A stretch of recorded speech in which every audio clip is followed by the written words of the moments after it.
जय जय सिया राम। आप सभी सनातन प्रेमियों को जय सिया राम, सभी को सादर प्रणाम। और आइए एक बार कुछ विषय पर, इतिहास के कुछ विषयों पर हम लोग चर्चा करने वाले हैं। और हम सब उपस्थित हैं इस समय राम जन्मभूमि क्षेत्र श्री राम गुलेला मंदिर व लोमस ऋषि आश्रम, जिसके वर्तमान महंत श्री शिवचरण दास जी महाराज और इस स्थान के पुजारी श्री सुदर्शन दास जी महाराज हमारे समक्ष बैठे हुए हैं। आज एक ध्वस्तीकरण का कार्यक्रम किया जाता है, निर्माण नया करवाना है। पुराना स्ट्रक्चर था, वैसे काफी पुराना ये मंदिर है, तो थोड़ा थोड़ा प्रकरण में ही जो है इसका निर्माण जैसे जरूरत होती है वैसे किया जाता है। आज एक स्ट्रक्चर को हम लोग जो है गिरा रहे थे पुराना बिल्डिंग में, उसमें हमको 2 ईंट प्राप्त हुए हैं। 2 ईंट क्या, कई हजार ईंट मिले हैं, लेकिन 2 ईंट हम आप सबको इतिहास का दिखाने के लिए रख रहे हैं।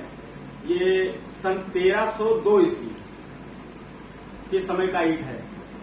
तो उस समय की गणना अगर की जाए तो उस शासन काल में, इधर कैमरामैन थोड़ा कैमरा करके दिखाइए, इस सन को ले आओ, करीब से दिखाओ।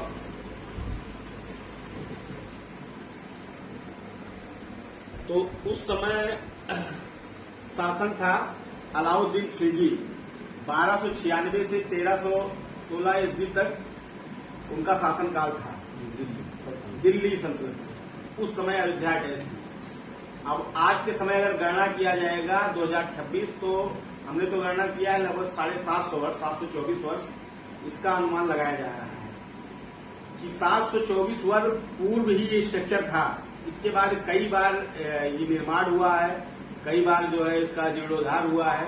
अब ऐसे फिर हम निर्माण करा रहे हैं, फिर इसका नए जीर्णोद्धार होगा, हमारे बाद कोई और आएगा, फिर ये ईंट मिलेगी। लेकिन ये ईंट ये प्रदर्शित करती है इसका इतिहास क्या है। तो बहुत ही पुराना ईंट है। और आप सभी को बहुत बहुत धन्यवाद। पुजारी जी कुछ कहना चाहेंगे? मैं सभी सनातन बंधुओं को, भगवान राम के भक्तों को अपना शुभाशीर्वाद। और यह जो ईंट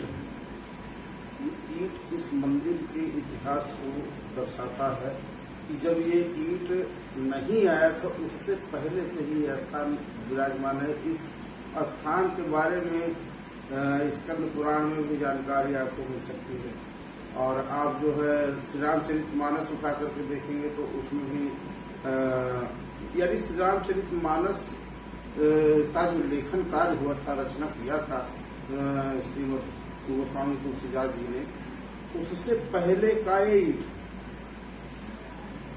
उससे पहले का ईंट। तो यानी आप समझ सकते हैं कि इस प्राचीन मंदिर के जो इतिहास है, जो इनकी महत्ता है, आप इस के द्वारा समझ सकते हैं।